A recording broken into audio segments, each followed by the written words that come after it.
আসসালামু আলাইকুম। নিশ্চিত আপনি ফেসবুক ইউজ করতে পারতেছেন না, তাই আপনি এই ভিডিওটি ক্লিক করছেন আর ফেসবুকের কি হয়েছে এটা জানার চেষ্টা করতেছেন। তো ফেসবুক মূলত সার্ভার ডাউন করে দেওয়া হয়েছে।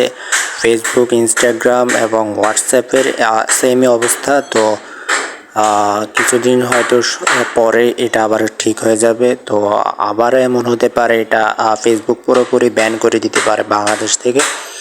তো এখন এই মুহূর্তে ফেসবুক চালানো যাইতেছে না, তো কিভাবে চালাবেন ভাবতেছেন। তো আরেকটা ওয়ে আছে ফেসবুক চালানোর, সেটা হচ্ছে ভিপিএন অন করে চালাতে হবে। তো ভিপিএন একটা অ্যাপ ইনস্টল করতে হবে আপনাকে প্লে স্টোর থেকে। ওয়ার্প ভিপিএন এই অ্যাপটি ইনস্টল করতে হবে। তারপর এটা ওপেন করবেন। ওপেন করে তারপর এটা কানেক্ট করে দিবেন। কানেক্ট করে তারপর আপনারা ফেসবুক ইউজ করতে পারবেন। তো ভিডিওটি অবশ্যই শেয়ার করে দিবেন। ধন্যবাদ।